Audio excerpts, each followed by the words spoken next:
Hi, you're welcome to day 5 of our March learning series.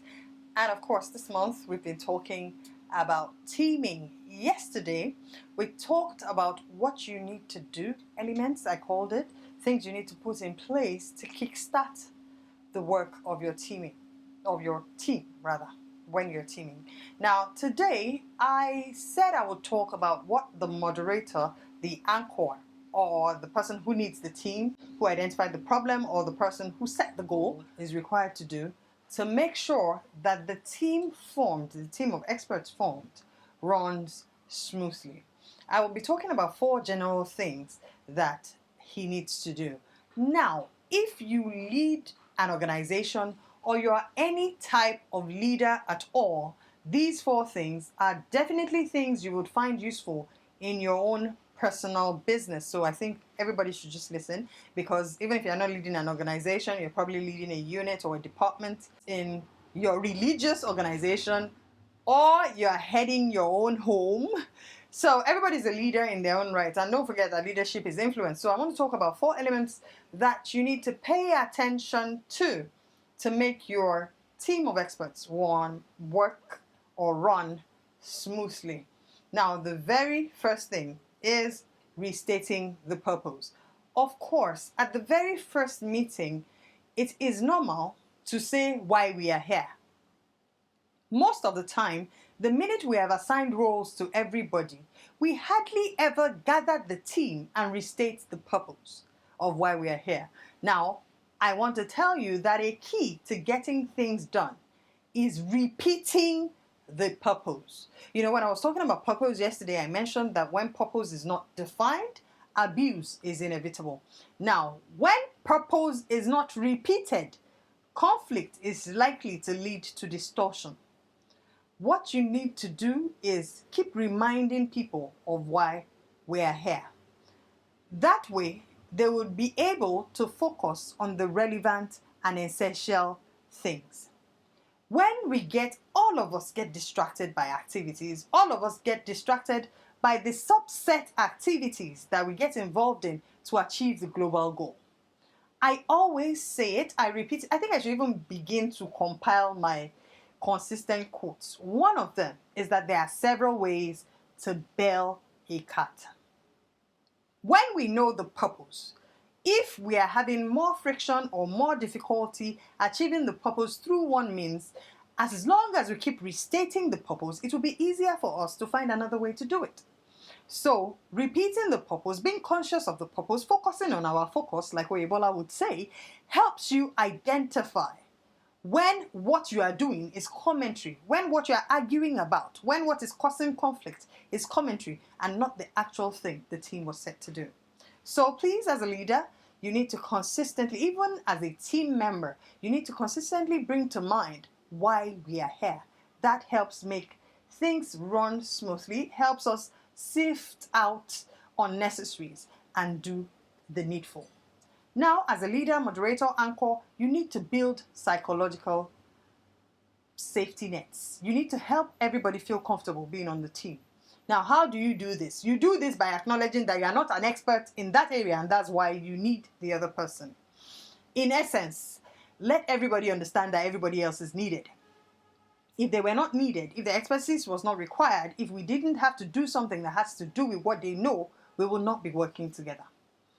Now, that is the best way to make the team work. If everybody knows that everybody else is required for everybody else's work, then nobody would begin to treat one person as more important than the other.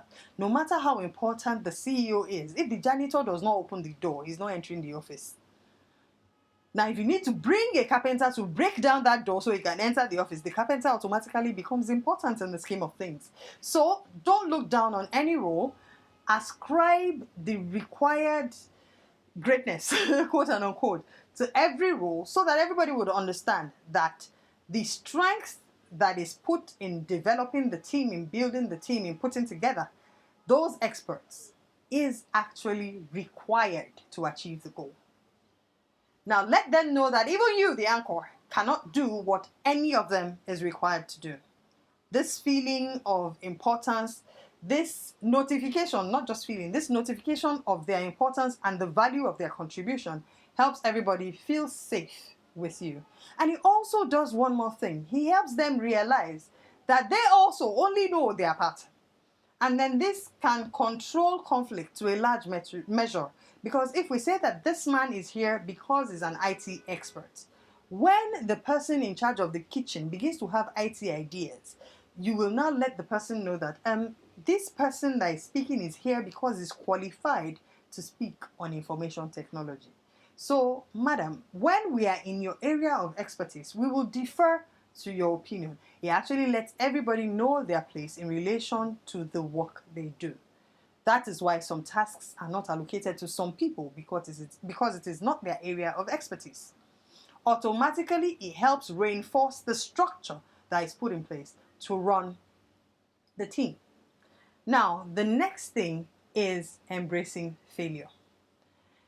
It was when I was learning how to train that I learned that being vulnerable helps the people you are teaching accept better what you're teaching. Letting them know you learnt. Letting them know I am like you, but maybe I attended this class first, is what helps them accept you better. The highfalutin people are not likely to get the kind of followership or the kind of student love that the people who bring themselves to the level of the students will get.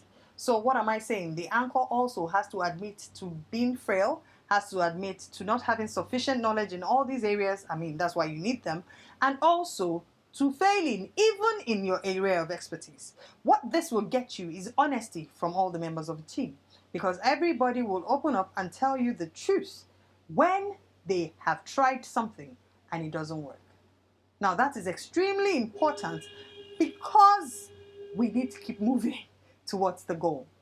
So having someone fail at something and then instead of owning up and rectifying it, passing the buck, would keep us all drawing round in circles for the rest of our lives. So admit your own frailty, admit it when you make a mistake, so that it will be easier for the people on the team to admit mistakes, and then we can all sit down and find out, okay, where did it go wrong, correct it, and then progress is being made on a consistent basis.